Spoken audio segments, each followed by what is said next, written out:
In this week's episode, we are back in the studio and it's absolutely raining outside. And in this week's video, do not go anywhere because I want to share with you some tips on how to use lighting, how to use audio, how that improves your video, and what you might want to think about when using your camera or phone. If that sounds interesting to you, do not go anywhere because I'm Dave from TVR Creators. Don't forget to like and subscribe, and let's learn some awesome value. Now, if you're using a camera or phone, and the things you want to think about is what lens they've got, what's a megapixel. Phones tend to be quite high. This is just one I grabbed. And I'm going to use a camera because I just prefer cameras, let's face it. Here at TVR Creators, we're all about cameras on the whole. And I just grabbed the R50 because that's the first camera that I grabbed. And I just want to show you some things to think about. So think about your camera or your phone. And the best camera to have before you ask that question really is the camera you have already, being your phone or your camera. You want to think about the lens. You want to think about how easy it is to take on and off. You want to see that awesome sensor. There it is, beautiful sensor there, look.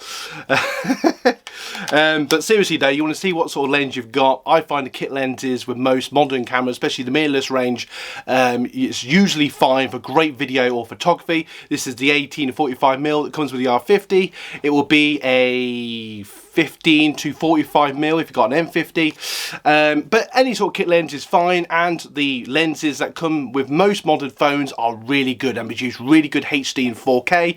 This also produces HD and 4K video, just to sort of give a bit of comparison. And when you're thinking about your camera, you're thinking, is it easy to see what you're filming? No, do you have a nice flip screen on your phone? You'll use the screen, for example. So there it is. You'll use the screen. Just bear in mind on phones that the camera facing away from you tends to be better than the selfie one, but not always.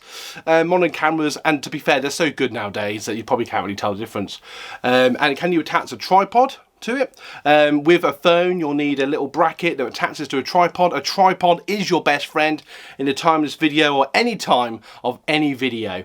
And the things you want to think about to improve your video is, okay, I've got a fairly decent phone or camera, but even if you haven't, it doesn't really matter. The main thing is to improve your video is audio and lighting. So let's get into that now. Now I might put on a picture for you so you can see what it looks like, but I'm actually using the M50 today to give you visuals of what it looks like. And I'm using a Rode shotgun microphone, which is sort of bigger than this. But to improve your audio, I would definitely recommend thinking about the audio. The audio of any video is 50% of any video, and by improving the audio you can massively improve any video, no matter what sort of microphone that you're using. Now, a couple of microphones to think about is the internal microphone of your camera or phone. You might want to upgrade the audio with something called a shotgun microphone. You can get a little cheap one like this to sight you off. I use this for quite a while, it's perfectly fine. And what's really nice about these, they're nice little microphones, have this sort of windbreak, so it's very good if you're filming outside or if it's a windy or noisy environment. It just helps to knock out some of the annoying sounds.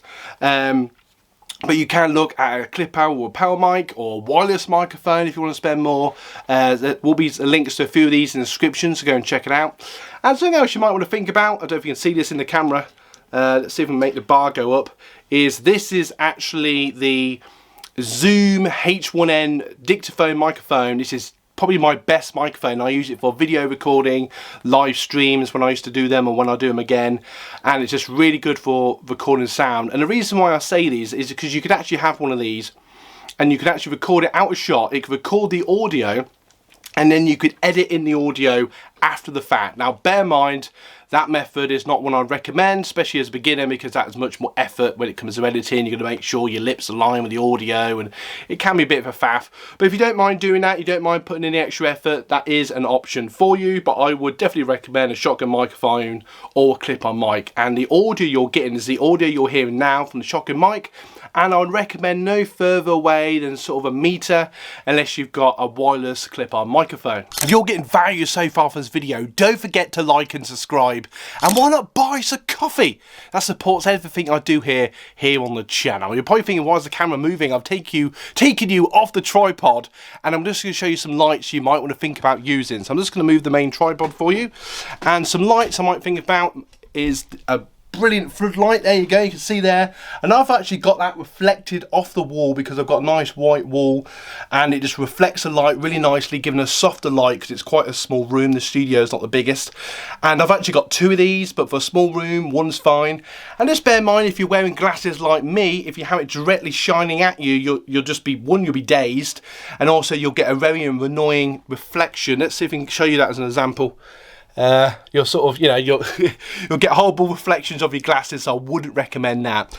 As something else I'd recommend, actually, I'm just going to bring you down here, is I've got these little tiny, there you go, nice little shot there. I've got these little tiny floodlights, they're little spotlights actually, and they come with little soft gels. And I can change it to orange, red or blue with a little gel that pops off the top, and this just gives a nice little secondary light. So without it, if you can see, hang on, so without it you can see I'm much more darker, and you know, the floodlight's doing a great job, the soft light, but just giving that little spotlight just gives me a bit extra light, and as you can see, it just looks much more professional and just gives a much nicer video. Feel free to ask your questions, I'll do my best to answer them, and I just want to give you a few ideas to improve your audio and lighting, and just to show how easy it can be. It doesn't have to be overly complex. If you know, I do have more in-depth videos if you want to learn more about it, but the basics of it, if you've got one decent floodlight, turn off your house lights. But if you haven't got that, just think about where the lighting from the sun is, or film by a window if you haven't got a light, and you can actually get a set of these for about £100, and that's a great way to start you off. Honestly, if you've got any questions, I'll do my best to answer them, and don't forget to like and subscribe if you've got value from today's video. Now, I'm Dave, and I hope to see you in the next video, but first I'm going to leave you 2 end cards which are going to bring you even more value. So click on those little end cards wherever they're floating about, and I'll see you in the next video. Why? Because honestly, you guys rock.